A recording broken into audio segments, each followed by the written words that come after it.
Hey everybody, what's up? Welcome into a special presentation of Ding U, also presented by BetMGM. We're on our first ever Monday, or at least as far as I know, our first ever Monday of second round NCAA tournament games. We had a full preview, of course, of the second round on Sunday, but we thought, hey, we got another day here, so why not get back in the swing of things and talk about the remaining second round games. Of course, Iowa, Oregon, Gonzaga, Oklahoma, those games already behind us, but 6 more games that we can get in and talk about today. I am Michael Beller for this presentation of Ding U, this special betting extra. I am joined by CJ Moore. And CJ, crazy first round, crazy first day of the second round as well, and a second round or finale here on Monday that has gotten off to a fun start. I mean, this has just been the wildest NCAA tournament that I remember in recent time, as has been chronicled over and over and over again with all the upsets that we've had.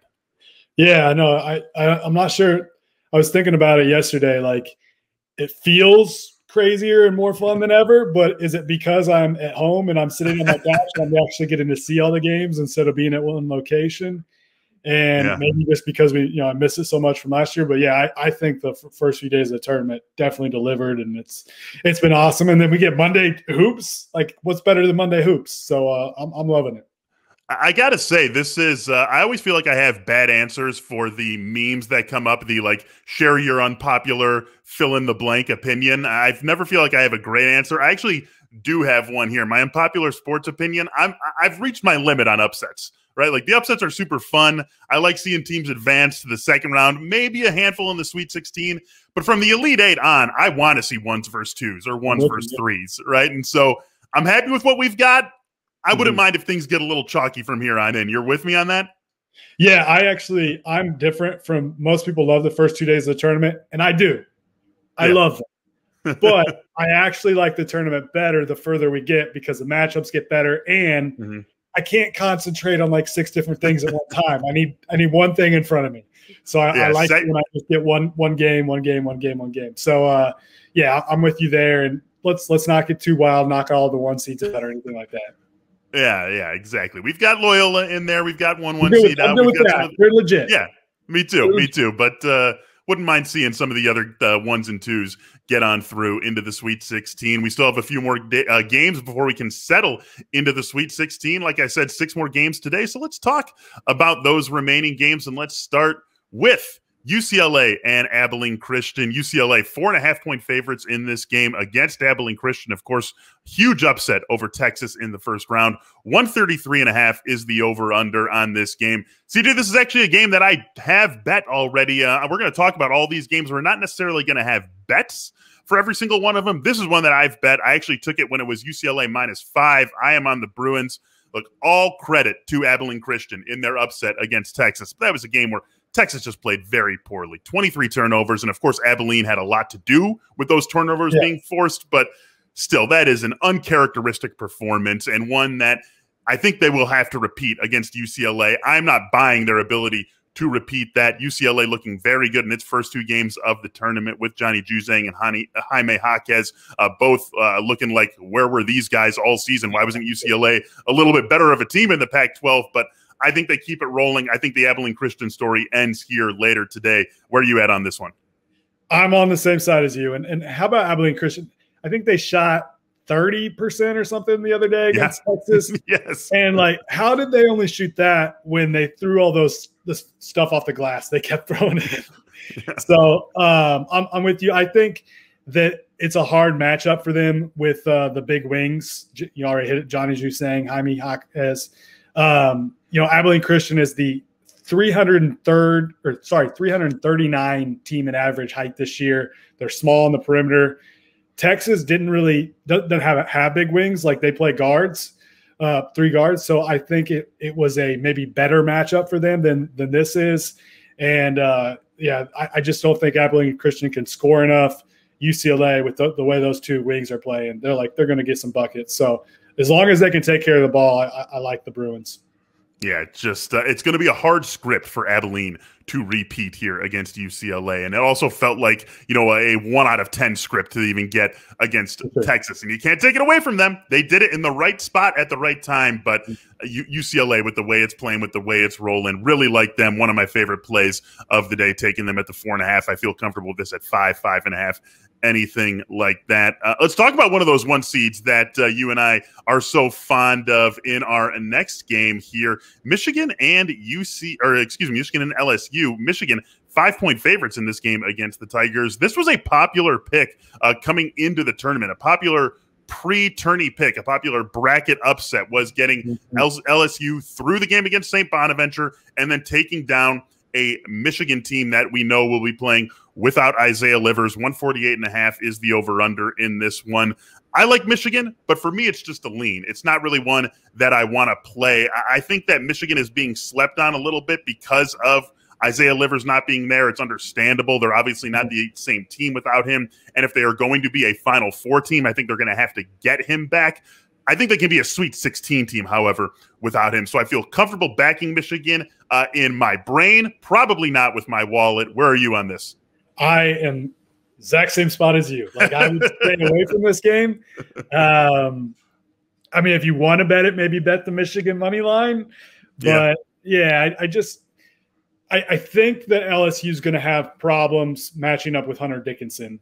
I don't know how they can check him, but LSU's just that'd be that make me nervous betting against them when Cam Thomas could just go for 40 and it wouldn't shock me, right? Right.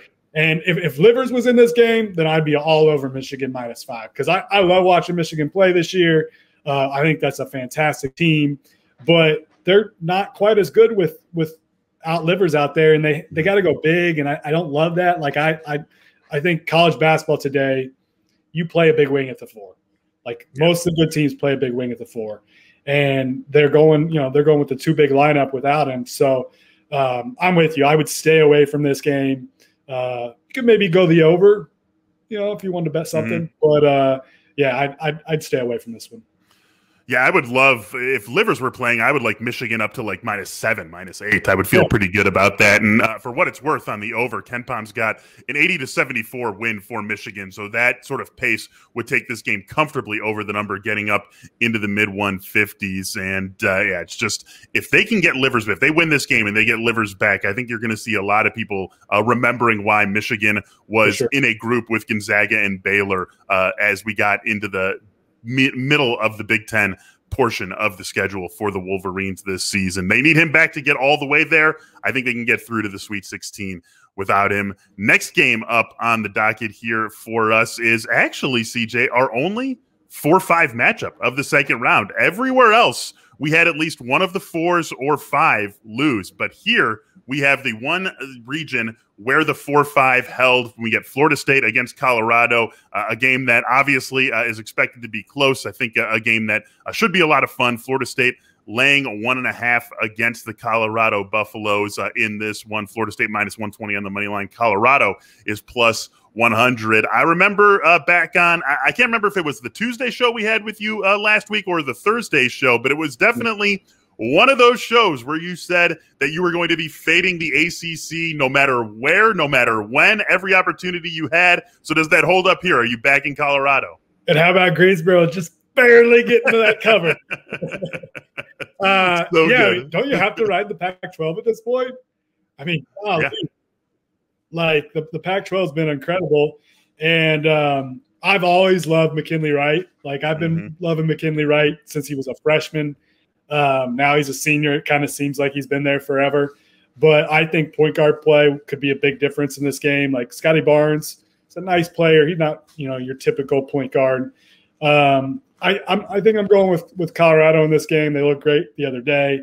I don't feel super, super strongly about it. Like I like Florida State's roster. And I do think like if there's any team in the ACC that I believe in and that I've picked this year, it's been on a tradition, on a routine basis, it's been Florida State.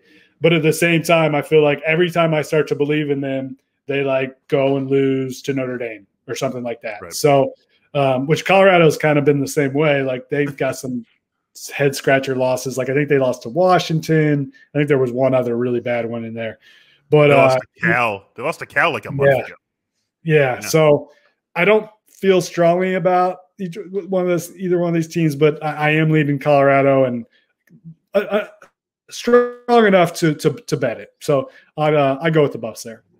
Strong enough to bet it. Very happy to hear that because I am right there with you on this one. Love the recent form from Colorado, right? Even though they went down in the Pac-12 championship game against Oregon State. I mean, Oregon State rolling through to the Sweet 16, looking like one of the hottest teams still in the country. You go back to the last few results of the regular season. Now maybe that Oregon State win in the regular season looks a little bit better. They pounded USC at the end of the regular season, then beat USC once again in the Pac-12 tournament, just rolled right through Georgetown in the first round. This is a team, I think, that is playing with a ton of confidence and good reason to be there. And even though they had these uneven results all season long, still a team that was, none of us would have been surprised if we heard back in really any point of this season if we were talking about Colorado as a Sweet 16 team. So this is also not only one where I like the Buffaloes, but one where I have placed a wager on the Buffaloes. So feeling good about backing Colorado to make it to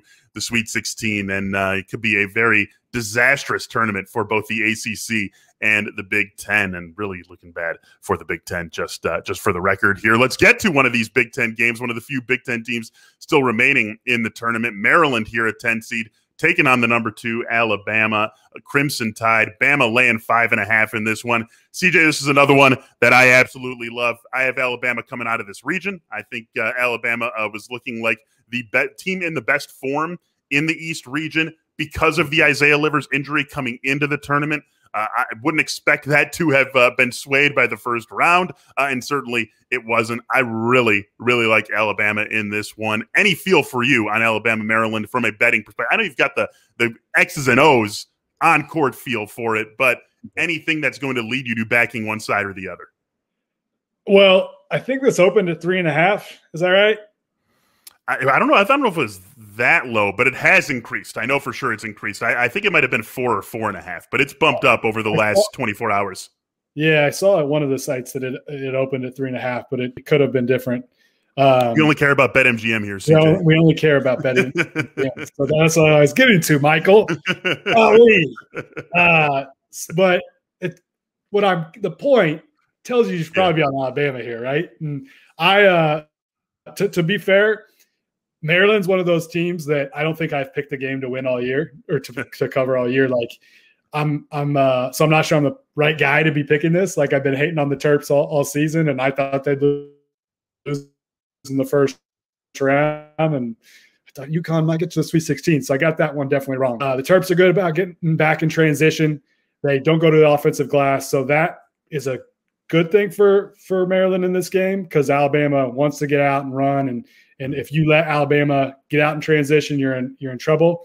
But Maryland's opponents shoot a lot of threes. So Alabama's got to be happy about that. I think you're on the right side betting Alabama.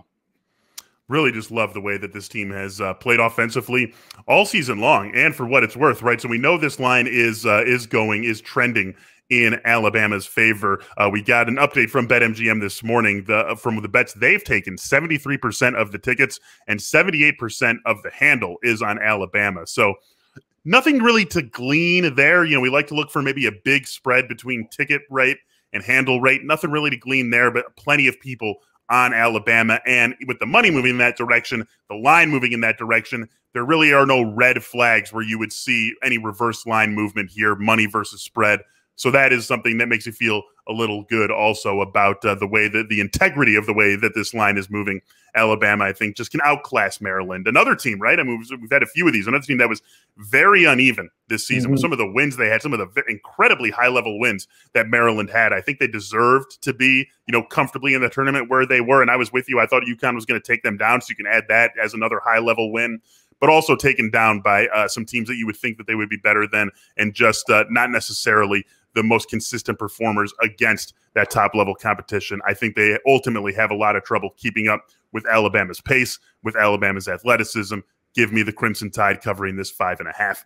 Last game of the day, last game of the second round, CJ, the team that you know better than anyone at The Athletic, Kansas Jayhawks, -1 against USC. Now, this one is a very interesting one, CJ. 134.5 is the over-under on this, and that has been solid since the line opened. But the line itself has changed a lot, and I jumped all over this when it opened, with USC being favored in this game by 1 point. It has flipped all the way over to Kansas being favored by 1. USC actually opened at -1.5, and then we have seen him swing all the way over to Kansas being favored. Kansas is 58% of the tickets on BetMGM, 67% of the handle. So plenty of people, whether we're talking about the sharps or the public, are behind Kansas in this one, now laying the point against USC. We know all the issues this team has had.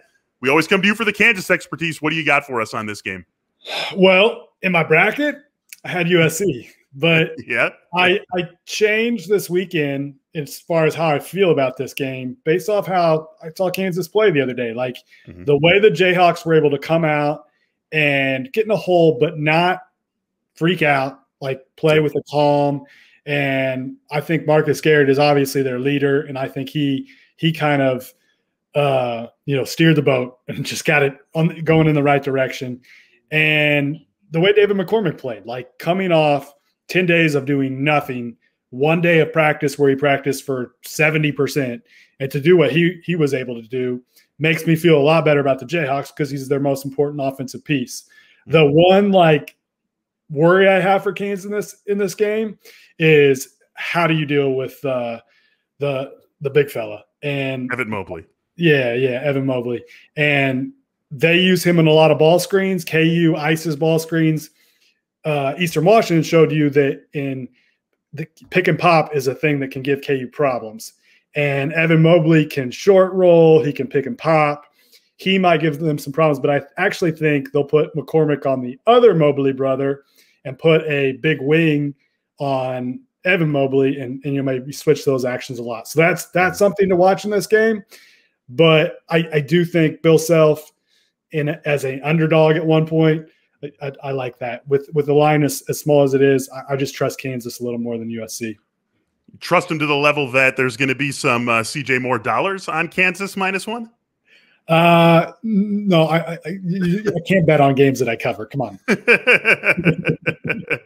Got some well, being in the position that I'm in, and sort of worming my way, hitting the microphone and worming my way into a respected company like The Athletic, but also not actually being out there like you as a reporter. I sort of get to sit back and just be this pseudo-analyst and looking at everything. And I don't have any of those compunctions that are stopping me from doing it. So I'm on USC, right? I got them at the -1.5.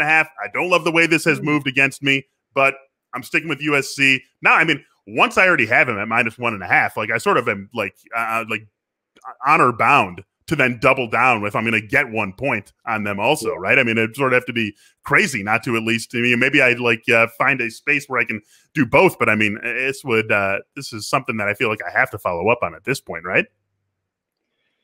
Yeah, maybe you get another bet in there and you feel even more confident about it. I don't know.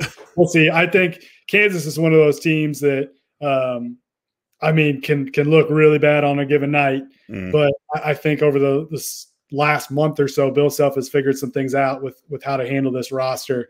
A big key could be three-point shooting. I think KU's probably going to go and really sell out on stopping Evan Mobley, and I think USC is going to be able to get some three-point looks.